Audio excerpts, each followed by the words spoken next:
Hello everyone, I welcome you all on my YouTube channel Play with English 2.0। दोस्तों, एक बार फिर से मैं आप लोगों को सामने हाजिर हुआ हूँ इस बात की चर्चा करने कि जो अभी इंग्लिश पढ़ने की ज़रूरत है ना, याद रखना अभी जो 45 क्वेश्चन CGL में है, और अगर आप CGL की तैयारी कर रहे हैं तो ये नॉर्मल 45 क्वेश्चन नहीं आएंगे। पहले 200 क्वेश्चन थे तो उसमें वॉइस और नरेशन के अच्छे खासे क्वेश्चन पूछ लेता था, तो वहाँ से हम लोग नंबर आसानी से गेन कर लेते थे। लेकिन आज जो चीज़ है इंग्लिश में, जिस चीज़ को मैं इंसिस्ट करने वाला हूँ वो ये है कि मैथ आप जब बनाते हो तो मैथ में आप कॉन्फिडेंट होते हो एकदम। मैथ के क्वेश्चन जब भी आप बनाते हो तो एकदम कॉन्फिडेंट होते हो कि 4 ऑप्शन में ये ऑप्शन सही होगा। मान लो तुमने ए ऑप्शन को सही किया मैथ में, अगर गलती से बी उसमें आंसर है तो तुम उसमें हाउ व्हाई खोजते हो कि कैसे। लेकिन अगर वही क्वेश्चन आपके इंग्लिश का है तो इंग्लिश में आप टिक मारते हो, इसके बाद देखते हो कि आंसर बी है तो आप देख लेते हो, बस काम खत्म हो जाता है। उसमें आपकी कोई गलती नहीं है, इस बात को मैं मानता हूँ। क्यों?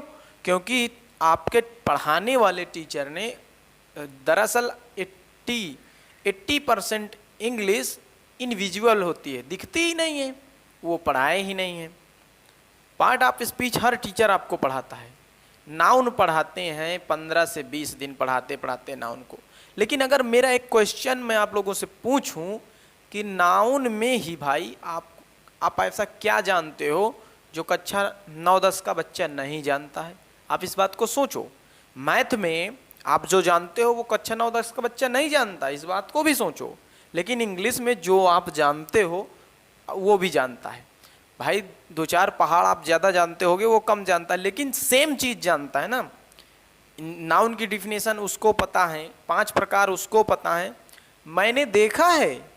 लेकिन अगर बात आती है कि हम लोग तैयारी करते हैं और हमें इंग्लिश में क्या है, ऐसा क्या पता है जो उसको नहीं पता है, तो उस बात को मैं यहाँ पे इंसिस्ट करने आया हूँ कि हम लोगों को इंग्लिश पढ़ाई तो गई है मेरे भाई, इंग्लिश हमको पढ़ाई गई है, लेकिन प्रॉपर वे पे कैसे इंग्लिश पढ़ाना है ये किसी ने डील नहीं किया। जैसे मैं अगर आप लोगों को देखूं, आप ग्रेजुएट लेवल पे इंग्लिश पढ़ रहे हो, तो मैंने यहाँ पे एक वर्ड लिखा है मैं, सिंपल सा। अगर मैं आप लोगों से पूछूं कि इसका पार्ट ऑफ स्पीच आप बता सकते हैं, मीनिंग तो चलो ठीक है, पार्ट ऑफ स्पीच जब बता सकते हैं तो आप में से बहुत सारे बच्चे बोलेंगे कि ये नाउन है, ठीक है। अब अगर मैं इसमें लिखूं the 3 police man the area, और अगर किसी सेंटेंस में फुल स्टॉप लगा दिया जाता है तो वो याद रखो सेंटेंस माना जाता है, ठीक है। अब इस सेंटेंस को आप पढ़ोगे तो पहली बात, सेंटेंस आपको मीनिंगलेस नजर आ रहा होगा, मीनिंगलेस। उसके पहले, सेंटेंस पढ़ने के पहले मैं आपको कुछ और दिखाना चाहता हूं। The words of English, the words of English on the basis of their function are divided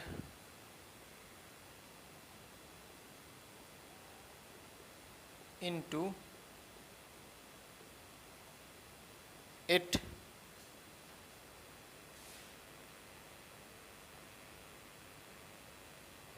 categories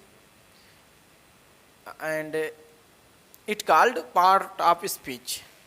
देखो, चूँकि हम लोग हिंदू फैमिली से हैं, आप में भी हो सकते हैं, तो हमें छोटे से, जब हम लोग छोटे थे तभी से हमें एक चीज़ रटाया गया है, गायत्री मंत्र। ओम भूर्भुवः स्वः तत्सवितुर्वरेण्यं भर्गो देवस्य धीमहि धियो यो न प्रचोदयात्। आपको भी याद होगा, एक छोटे से बच्चे को भी। तो मैं अगर आपसे बोलूं कि इसका मीनिंग क्या है भाई, जिसने हमें रटवाया और हम रटने वाले, दोनों को मीनिंग इसका नहीं पता, इस बात को समझो। तो जब भी हमें पढ़ाया गया है, हमें रटवाया तो गया है कि the words of English on the basis of their functions are divided into 8 categories, it called part of speech. मतलब इंग्लिश के सारे शब्दों को उनके फंक्शन के आधार पे हम 8 भागों में बांटते हैं, और उन्हीं 8 भाग को हम पार्ट ऑफ स्पीच कहते हैं। मैं बात करूं इंग्लिश के सारे शब्दों को, इंग्लिश में कितने शब्द हैं पता है आपको? 20 लाख वर्ड हैं आपकी इंग्लिश में, 20 lakhs वर्ड्स इन इंग्लिश। अब 20 लाख वर्ड को फंक्शन के आधार पे 8 भागों में बांटा गया है। उन 20 लाख वर्ड में से मैंने एक वर्ड आपके सामने लिखा था, क्या इस वर्ड ने कोई फंक्शन किया था? भाई फंक्शन का मतलब क्या? फंक्शन का मतलब भी तो सोचो। फंक्शन का मतलब उस वर्ड को सेंटेंस में यूज करना।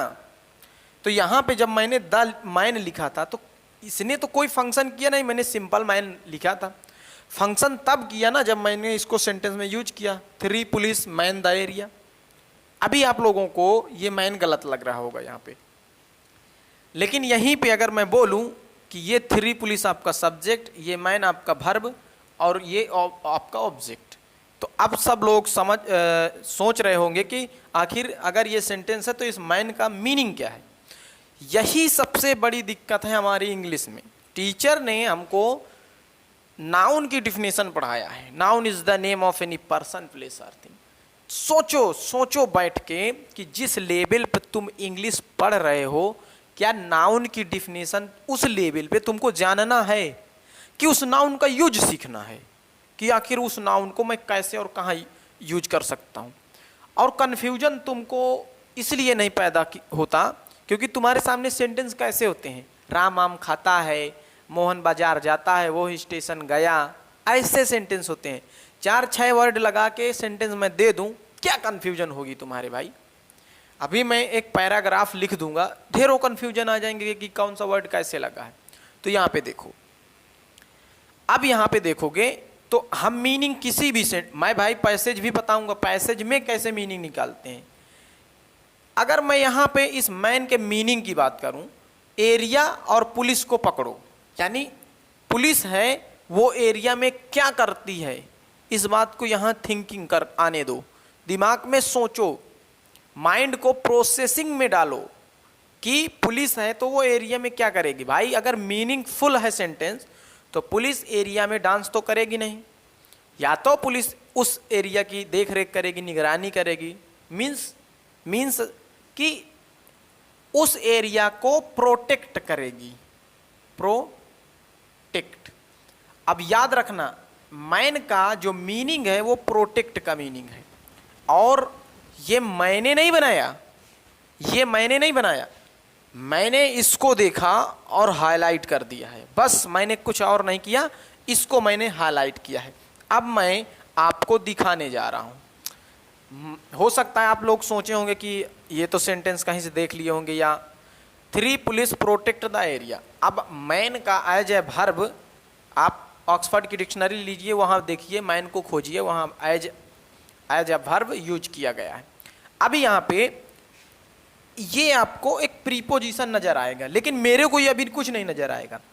अगर मैं let's use in a sentence and see what the sense sentence gives, okay, उसका क्या सेंस है वो सेंटेंस देगा। अब देखो इन ए यहाँ पे अभी आपको प्रीपोजिशन नजर आ रहा है, लेकिन अगर इसको मैं सेंटेंस में यूज करता हूं, इन इज आ प्रीपोजिशन, ये लो भाई, आपका ये इन इस सेंटेंस का नाउन है। देखो ये आपको एक्सिलरी वर्ब नजर आ रही होगी, लेकिन अगर मैं इसको देखूं, इज आ एक्सिलरी वर्ब, देख लो यहीं पे ये इज नाउन है। और देख लो अगर मैं यहां लिखूं आपके सामने, ये लाइव एग्जाम्पल है, देखो ना, इनको फंक्शन करा रहा हूं इनका मैं, तभी ये पार्ट ऑफ स्पीच के किसी न किसी 8 भागों में से किसी एक भाग में फिट हो रहे हैं। आप देखो यहाँ पे, मैं अभी सिंपल ये इन आपको प्रीपोजिशन नज़र आ रहा है, लेकिन जब मैंने इसको बोला ही केम इन, तो यहाँ पे ये इन प्रीपोजिशन नहीं है भाई, एडवर्ब है। ही केम इन द मॉर्निंग, यहाँ पे आप देखो, यहाँ पे ये इन प्रीपोजिशन है भाई। देख लो फंक्शन, आप यहाँ पे फंक्शन देख लो, देखो function, you should police your emotions, you should police your emotion. देखो सब्जेक्ट, वर्ब, ऑब्जेक्ट, यहाँ पे पुलिस नाउन था, देख लो, लेकिन यहाँ पे पुलिस शुड के बाद V1 आता है भाई, वर्ब है। यू योर इमोशन, आपके इमोशन को क्या करना चाहिए, अब सोचो, अगर सोचोगे तभी मीनिंग निकलेगा। मान लो पुलिस का मीनिंग तुम्हें नहीं पता, जनरल मीनिंग पता है पुलिस मैन, है ना, पुलिस, लेकिन यहाँ पे फंक्शन मैंने करा दिया, वर्ब बना दिया पुलिस को, तो सोचोगे यू योर इमोशंस, तुमको तुम्हारे इमोशन को कंट्रोल करना चाहिए, यानी पुलिस का मतलब यहाँ पे कंट्रोल है। देख लो फंक्शन, यही तो है, on the basis of their functions are divided into 8 categories. अब इंग्लिश का कोई भी वर्ड ले लो, अभी जैसे आपने देखा होगा कोई वर्ड लिखा हो, आई यहाँ पे लिख दूँ तो सिर्फ ये एक वर्ड है। अभी मैं इसको नहीं बता सकता कि ये किस पार्ट ऑफ स्पीच का वर्ड है। अभी इस लेवल पे, जब छोटे लेवल पे पढ़ रहे थे कक्षा 9-10 में, तब वहाँ था आई एक प्रोनाउन है, लेकिन आज यहाँ पे इस लेवल पे आई का कोई मतलब नहीं है। जब इसको हम सेंटेंस में यूज करेंगे तब पता चलेगा कि ये किस पार्ट ऑफ स्पीच पे के आधार पर यहाँ लगा हुआ है। तो इंग्लिश में तो बहुत सारे 20 लाख वर्ड हैं, तो फंक्शन तो देखना होगा ना भाई, क्योंकि ये जिसने भी बनाया है हिंदी वाला नहीं बनाया इसको। अब आपको पार्टिसिपल जिरंड इन्फिनिटिव पढ़ाया जाता है, हैं? नाम देके पार्टिसिपल जिरंड इन्फिनिटिव, अरे मेरे भाई उनका भी यूज करो सेंटेंस में, फिर वो बताएंगे कि कहाँ पे हम क्या हैं। तो मैं आप लोगों से यही बात बोल रहा हूँ लगातार कि इंग्लिश का लेवल बढ़ाओ। मैथ का लेवल तो तुम बढ़ाते हो, टीचर पढ़ाते हैं तो तुम मानते हो कि मैथ हाँ एडवांस पे पढ़ रहे हैं, लेकिन इंग्लिश में तुमको वही लगे हुए हैं फ्रेज, क्लाज, सब्जेक्ट, क्या पढ़ा रहे हैं भाई। और तुम पढ़ भी रहे हो, नाउन की 5 प्रकार पढ़ रहे हो, उसकी डिफिनीशन पढ़ रहे हो। अभी एक सेंटेंस दे दिया जाएगा यहाँ पे, सिट्टी